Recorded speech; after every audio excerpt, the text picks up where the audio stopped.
We're a manufacturing and material science powerhouse, and material science and manufacturing are critical to all the advanced energy technologies that are under development.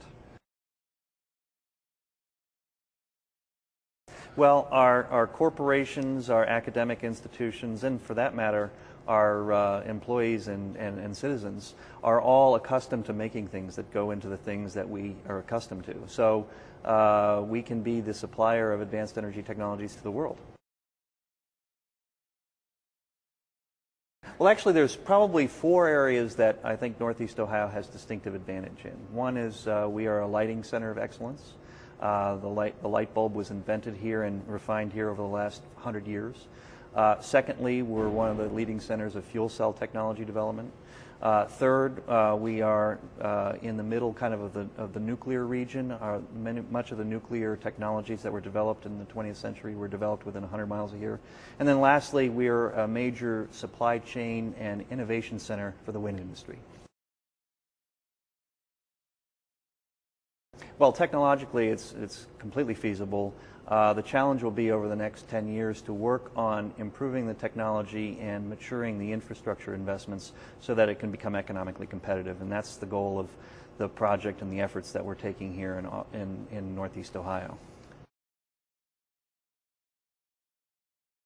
Well, our first project that is being planned for Northeast Ohio under the Lake Erie Energy Development Corporation is a 20-megawatt project offshore downtown Cleveland, about 7 miles.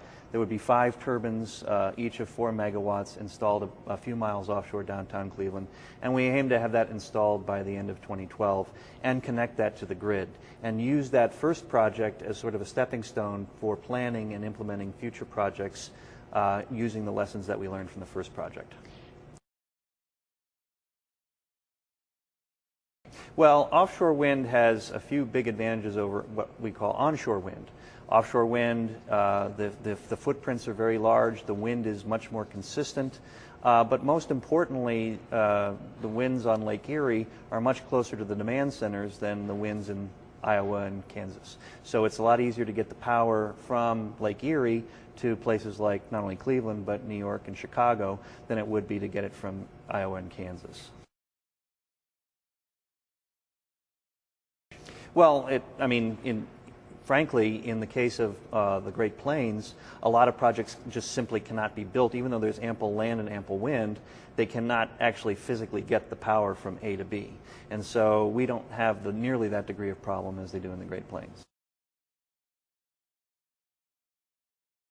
Well, the energy industry is arguably the world's largest. It's about $6 trillion a year is spent worldwide on energy. And the way we produce and consume energy today is going to be dramatically challenged over the next 50 years. Supply challenges, environmental challenges, a whole new industry needs to be invented. And so our goal is to try and get at least our share of the advanced energy activity to be happening here in Northeast Ohio so we can use that as an engine for economic growth over the next few decades.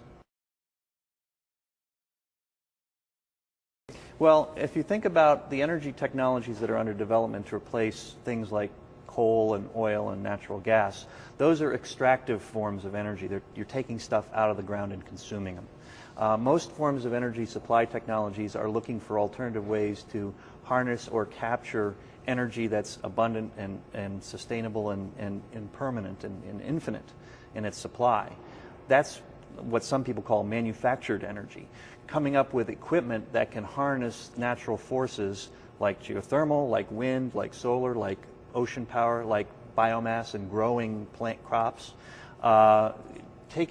making equipment to actually take these sources of energy and convert them into useful forms of energy that we can use, rather than relying on fossil fuels, which, frankly, we have a finite endowment of those and we're depleting them.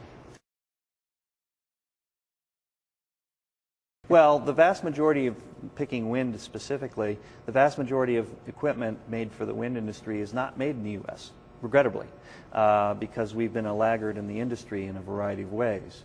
What we see, and a lot of people see, is that as the wind industry grows in the United States, more and more of the manufacturing activity will come to the United States.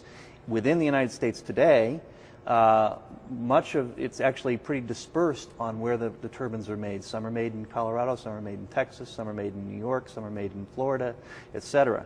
What I will say, though, is that Ohio has a large portion of the supply chain that goes to those turbine manufacturers. Research indicates that the center of gravity for the supply chain in the wind industry is really within Ohio and the neighboring states. So we're really at the middle of the industry, and that serves us well.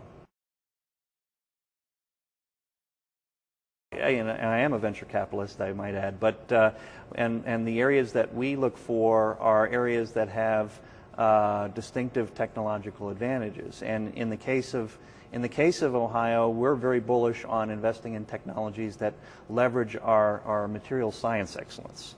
To the extent that, and for instance, in the case of Toledo, Toledo has become a real center of advancement and being on the leading edge of solar technologies. And why is that? It's because of their glass technologies and their film technologies.